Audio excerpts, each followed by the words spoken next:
നമ്മുടെ കേരള രാഷ്ട്രീയത്തിലും പൊതുവേ ഇന്ത്യയിലെ കാര്യം എടുത്ത് നോക്കുകയാണെങ്കിലും സ്ത്രീകളുടെ പങ്ക് വളരെ കുറവാണ് ഇപ്പോഴും. ഇപ്പം നമുക്ക് ഈ സംവരണമൊക്കെ പല സീറ്റുകളിലും പല സ്ഥലത്തും വന്നിട്ടുണ്ടെങ്കിലും അങ്ങനെ സ്ത്രീകളുടെ ആ ഒരു സാന്നിധ്യം ഇപ്പോഴും കുറവാണ്.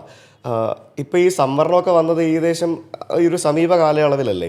ഇതൊന്നും ഇല്ലായിരുന്ന സമയത്ത് 35 വർഷം മുമ്പ് രാഷ്ട്രീയത്തിലേക്ക് വന്ന ഒരാളാണ് എൻ്റെ മുമ്പിലിരിക്കുന്നത്. അപ്പോൾ ഒരു സ്ത്രീ എന്ന നിലയിൽ ആ ഒരു കാര്യത്തിൽ, അതായത് സ്ത്രീകളുടെ ഒരു അഭാവം അല്ലെങ്കിൽ സ്ത്രീകൾ രാഷ്ട്രീയത്തിൽ നേരിടുന്ന പ്രശ്നങ്ങൾ എന്തൊക്കെയാണ്?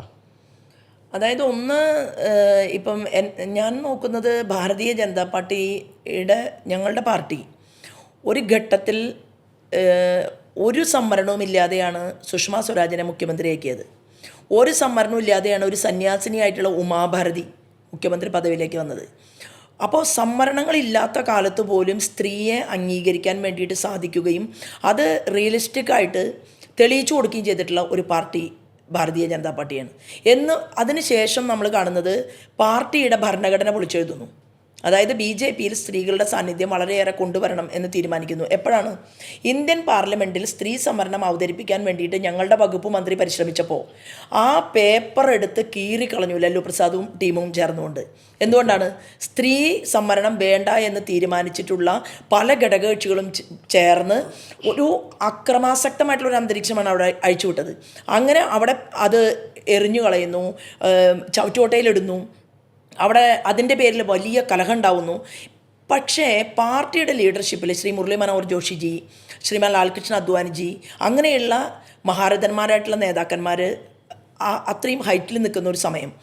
അപ്പോൾ പാർലമെൻറ്റിലും രാജ്യസഭയിലും ഈ സ്ത്രീ സംവരണം നടപ്പിലാക്കാൻ വേണ്ടി മറ്റു കക്ഷികൾ സമ്മതിക്കാത്ത പക്ഷം യഥാർത്ഥ ലക്ഷ്യം ബോധമുണ്ടായിരുന്നുവെങ്കിൽ കോൺഗ്രസ് എന്ത് ചെയ്യണം?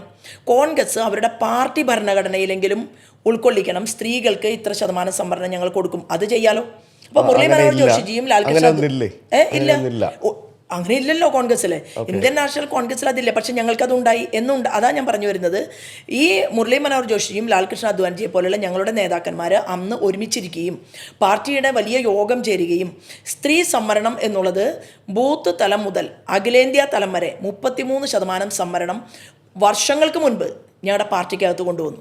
അങ്ങനെ പാർട്ടിക്കകത്ത് കൊണ്ടുവന്ന സമയത്ത് ഞാൻ ആ സമയത്ത് 2004 എനിക്ക് ഭാരതീയ ജനതാ പാർട്ടിയുടെ സംസ്ഥാന ഭാരവാഹിയായിരുന്നു.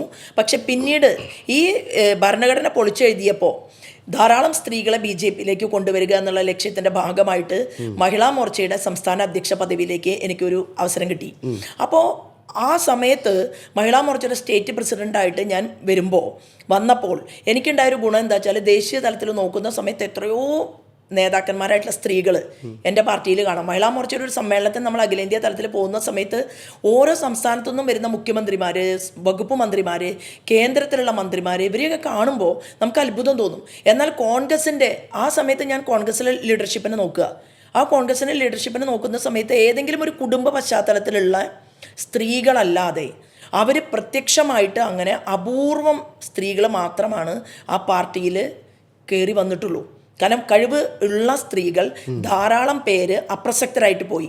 അപ്പോൾ ചോദിക്കും, BJPക്ക് ഇത് മതിയോ? ഇനിയും ആളുകൾ വേണമെന്നാണ് എൻ്റെയൊക്കെ ആഗ്രഹം. കാരണം കേരളത്തിലാണെങ്കിലും നമ്മുടെ ഭാരതത്തിലാണെങ്കിലും ധാരാളം സ്ത്രീകൾ രാഷ്ട്രീയത്തിന് ഭാരതീയ ജനതാ പാർട്ടി എന്ന് പറയുന്ന പ്രസ്ഥാനത്തിൽ ഇപ്പോൾ പ്രാദേശിക തലത്തിൽ എല്ലാ രാഷ്ട്രീയ പാർട്ടികൾക്കും 50% സ്ത്രീകൾ മത്സരരംഗത്താണ്. അവർക്കൊക്കെ വീഡിയോ ചെയ്തു കൊടുത്തും അവർക്കൊക്കെ പ്രസംഗിച്ചിട്ടും ഒക്കെയാണ് ഞാനിപ്പോൾ ഇവിടെ വന്നിരിക്കുന്നത്. അപ്പോൾ എല്ലാ രാഷ്ട്രീയ പാർട്ടികളും അത് ഞങ്ങളുടെ പ്രസ്ഥാനം അത് മാനസികമായിട്ട് തയ്യാറായി നേരത്തെ. എന്തുകൊണ്ട് ഭാരതീയ ജനതാ പാർട്ടിയുടെ അഖിലേന്ത്യാ ഘടകം എടുത്ത ഒരു തീരുമാനം കോൺഗ്രസ്സിന് ഇംപ്ലിമെൻറ്റ് ചെയ്യാൻ പറ്റിയില്ല? അതെന്താ കാരണം സോണിയ മാഡത്തിന് ഉപദേശിക്കുന്നത് ഇവിടെ കേരളത്തിൽ നിന്ന് തന്നെ പോയിട്ടുള്ള മിസ്റ്റർ KC വേണുഗോപാൽ എന്നാണ് പൊതുവേ കാണുന്ന ഒരു കാഴ്ച. അപ്പോൾ പോയ ആളുകൾ ഒരു പക്ഷേ നെഹ്റു കുടുംബത്തിൽ നിന്ന് വന്നു. അവിടെ ഇന്ദിരാഗാന്ധി പ്രധാനമന്ത്രിയായി നമ്മുടെ രാജ്യം ഒരു യുദ്ധത്തെ അഭിമുഖീകരിക്കുന്ന സമയത്താണ് പ്രതിപക്ഷം അടൽജി പറഞ്ഞത് ഇന്ദിര ആരാണ്? ദുർഗയാണ് എന്നാണ് പറഞ്ഞത്. അതായത് ഒരു സ്ത്രീയുടെ പിറകിൽ നിന്നുകൊണ്ട്, നമ്മുടെ രാജ്യത്തിൻ്റെ ഭരണാധികാരിയുടെ പിറകിൽ നിന്നുകൊണ്ട് എങ്ങനെ സ്ത്രീയെ സപ്പോർട്ട് ചെയ്തു കൊടുക്കണം എന്ന്, അതായത് രാജ്യത്തിന് ഒരു ദുരന്തം വന്ന സമയത്താണ്. എങ്ങനെ ഒരു സ്ത്രീയെ സപ്പോർട്ട് ചെയ്ത് പ്രതിപക്ഷത്തിന് വളർത്താൻ സാധിക്കും എന്നതിൻ്റെ ഏറ്റവും വലിയ ഉദാഹരണമായിരുന്നു അന്ന് അടൽ ബിഹാരി വാജ്പേയിയുടെ പിന്തുണ എന്ന് പറയുന്നത്. അപ്പോൾ ആ ഒരു കാഴ്ചപ്പാട് ആദ്യഘട്ടം മുതൽ ഭാരതീയ ജനതാ പാർട്ടിക്ക് ഉണ്ടായിരുന്നു. അത് വീണ്ടും ഞങ്ങളുടെ ഭരണഘടന പൊളിച്ചെഴുതി ഇപ്പോൾ കൂടുതൽ സ്ത്രീകൾ രംഗത്ത് വന്നു. അതിനെ തുടർന്ന് BJPയുടെ ചുമതലയിൽ കയറിപ്പോകേണ്ടതിന് പകരം കുറച്ച് കൂടുതൽ സംസാരിക്കുന്ന ഒരു വ്യക്തി എന്നുള്ള രീതിയിലും സംഘടനയിലേക്ക് സ്ത്രീകളെ അടുപ്പിക്കാൻ സാധിക്കുന്ന ഒരു സ്ത്രീ എന്നുള്ള രീതിയിലായിരിക്കണം പാർട്ടി എന്നോട് പറഞ്ഞു മഹിളാ മോർച്ച ഒരു തവണ നോക്കണം. അപ്പോൾ സാധാരണ മഹിളാ മോർച്ചയിൽ നിന്ന് BJPയിലേക്കല്ല, അല്ലെങ്കിൽ BJPയിൽ നിന്ന് മഹിളാ മോർച്ചയിലേക്കല്ല വരിക, മഹിളാ മോർച്ചയിൽ നിന്ന് BJPയിലേക്കാണ് പോവുക. അപ്പോൾ പക്ഷേ ഞങ്ങളുടെ ഒരു ബ്രാഞ്ചായിട്ടുള്ള മഹിളാ മോർച്ചയിലേക്ക് വീണ്ടും വരാൻ പറ്റി. 2 തവണ നമ്മൾ വന്നു. അപ്പോൾ എനിക്ക് തോന്നിയിട്ടുള്ളത് സംവരണത്തിലൂടെയും സ്ത്രീകൾ കയറി വരണം. കാരണം അല്ലാതെ മറ്റു പാർട്ടികൾ കൊടുക്കുന്നില്ല. ഇപ്പം ഞാൻ ഒരു 3 തവണ ശിവഗിരി തീർത്ഥാടനത്തിൻ്റെ ഭാഗമായിട്ട് അവിടെ BJPയുടെ ഭാഗത്തുനിന്ന് ക്ഷണിക്കപ്പെട്ട അതിഥികളിൽ ഒരാളായിട്ട് ഒരു സ്ത്രീ സാന്നിധ്യമായിട്ട് ഞാൻ അവിടെ ചെന്നു. അപ്പോൾ അവിടെ ചെന്ന സമയത്ത് മാർക്സിസ്റ്റ് പാർട്ടിയിൽ നിന്നും ഒരു സ്ത്രീ ഉണ്ടായിരുന്നു, കോൺഗ്രസിൽ നിന്നും സ്ത്രീ ഉണ്ടായിരുന്നു. അവിടെ ചർച്ച ചെയ്യുന്ന വിഷയം എന്ന് പറയുന്നത് ശിവഗിരി തീർത്ഥാടനത്തിൽ, അതായത് ശ്രീനാരായണ ഗുരുദേവൻ്റെ പതിറ്റാണ്ടുകൾ, ആ പതിറ്റാണ്ടുകളിലൂടെ നമ്മുടെ നാട് എവിടെ എത്തിച്ചേർന്നു എന്നുള്ള വിഷയം ചർച്ച ചെയ്യുമ്പോൾ ഗുരു അന്ന് ചർച്ച ചെയ്ത പോയിൻ്റ് എന്ന് പറയുന്നത് സ്ത്രീയും പുരുഷനും എങ്ങനെ ശക്തിയോടുകൂടി ചേർന്ന് നിൽക്കണം എന്നുള്ളതാണ്. അതായത് ശിവശക്തി സംഗമത്തെക്കുറിച്ചും ദർശനമാലയും ഒക്കെ ചർച്ച ചെയ്ത ഗുരുദേവനെക്കുറിച്ച് നമ്മൾ ആധുനിക കാലഘട്ടത്തിൽ ചർച്ച ചെയ്യുമ്പോൾ ഇന്നും കേരളത്തിൻ്റെ മന്ത്രിസഭയിലോ അല്ലെങ്കിൽ മുഖ്യമന്ത്രിയായിട്ടോ സ്ത്രീകളെ കൊണ്ടുവരാൻ സാധിക്കാതെ വർഷങ്ങളോളം 2 മുന്നണികളും കേരളത്തിൽ സ്ത്രീകളെ പറ്റിച്ചു എന്നുള്ളതാണ് ആ ഒരു സാഹചര്യം അന്ന് കേരളത്തിലുള്ളത്. എന്തുകൊണ്ട് കേരളത്തിൽ നിയമസഭയിൽ ഈ പഞ്ചായത്തിൽ ശക്തി തെളിയിക്കാൻ സാധിക്കുന്ന ഒരു സ്ത്രീ, അല്ലേ, മേയറായിട്ടിരിക്കാൻ സാധിക്കുന്ന ഒരു സ്ത്രീ, എന്തുകൊണ്ട് നിയമസഭയിൽ ജയിക്കുന്ന സീറ്റ് കൊടുത്ത് അവരെ ജയിപ്പിച്ച് കേരള നിയമസഭയ്ക്കകത്ത് അവരെ പാർട്ടിസിപ്പേറ്റ് ചെയ്യുന്നില്ല 2 മുന്നണികളും? ഞങ്ങൾ 3ാമതാണ്. ഇപ്പോൾ ഞങ്ങൾ 1ാമതാവും. കാരണം ഇന്ന് കേരളം വളരെ വേഗതയിൽ മാറിക്കൊണ്ടിരിക്കുകയാണ്. കഴിഞ്ഞ പാർലമെൻറ്റ് തെരഞ്ഞെടുപ്പിൽ 20% വോട്ട് വ്യാപകമായി കേരളത്തിൽ കിട്ടി. അതിൽ ഞങ്ങൾ ചിലർ മത്സരിച്ച സ്ഥലത്ത് 28.9% വരെ വോട്ടിൻ്റെ പെർസെൻറ്റേജ് വർദ്ധിച്ചിട്ടുണ്ട്. അപ്പോൾ ചോദിച്ച ചോദ്യത്തിന് സ്ത്രീക്ക് പരിമിതികൾ പലതും ഒരുപക്ഷെ ഉണ്ടാവാം എന്ന് പറയുന്നത് സ്ത്രീ ഒരു ജോലിയല്ല ചെയ്യുന്നത്. സ്ത്രീ ഇരട്ട ജോലി ചെയ്തിട്ടാണ് രാഷ്ട്രീയത്തിൽ ഇറങ്ങുന്നത്. സ്ത്രീ വീട് നോക്കി, മക്കളെ നോക്കി, അവരുടെ വിദ്യാഭ്യാസം നോക്കി, ഈ കാര്യങ്ങളെല്ലാം ചെയ്ത് അവളൊരു യഥാർത്ഥത്തിലൊരു ധനകാര്യ മന്ത്രിയാണ് സ്ത്രീ എന്ന് പറയുന്നത്. ഏതൊരു ചെറിയ വീട്ടിലെ സ്ത്രീ ആണെങ്കിലും വലിയ വീട്ടിലെ സ്ത്രീ ആണെങ്കിലും അവൾ എക്കണോമിസ്റ്റാണ്. അവൾ വളരെ കഴിവും പ്രാപ്തിയുള്ള ആളാണ്. എങ്ങനെ ഒരു അടുക്കള മെയിൻറ്റെയിൻ ചെയ്യണം, എങ്ങനെ ഒരു തൻ്റെ ഓഫീസ് കൊണ്ട് നടക്കണം, എങ്ങനെ താൻ എൻ്റർപ്രണറായിട്ട് ജോലി ഇരിക്കുന്ന സമയത്ത് തൻ്റെ ഈ സാമ്രാജ്യത്തെ കൊണ്ടു നടക്കണം എന്നൊക്കെ കഴിവോടും പ്രാപ്തിയോടും കൂടി തെളിയിക്കാൻ സാധിച്ചിട്ടുള്ള സ്ത്രീകൾ ഉള്ള നാട്ടിൽ, സിയാച്ചിൻ മലമടക്കുകളിൽ വരെ സ്ത്രീ നമുക്ക് കാവൽ നിൽക്കുന്ന നാട്ടിൽ, അതുപോലെ തന്നെ യുദ്ധമുഖത്ത് സ്ത്രീ നമുക്ക് കാവൽ നിൽക്കുന്ന ഈ നാട്ടിൽ സ്ത്രീ സംവരണം എന്നുള്ളത് എന്താണെങ്കിലും മോദിജി പ്രഖ്യാപിച്ചു കഴിഞ്ഞു എന്നുള്ളതാണ്.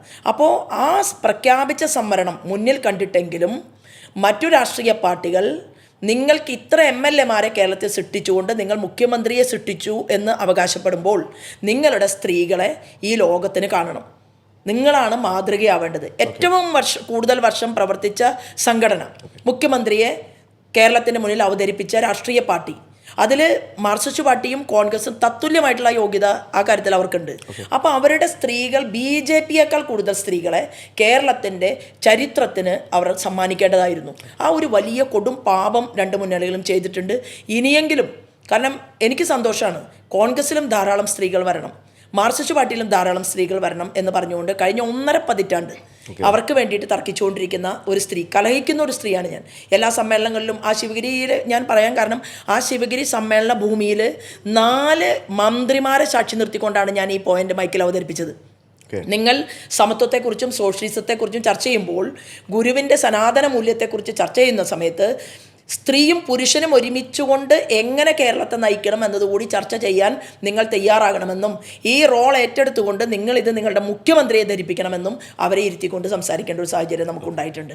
അപ്പോൾ സംവരണം വേണം എന്ന് ഞാൻ പറയാൻ കാരണം, സംവരണം ഉള്ളത് കൊണ്ടാണ് ഇത്രയെങ്കിലും ആളുകൾ വന്നത്. അപ്പോൾ ധാരാളം ആ സംവരണം നല്ല അർത്ഥത്തിൽ പരിപൂർണമാവണം എന്ന് തന്നെയാണ് നമ്മുടെ ആഗ്രഹം.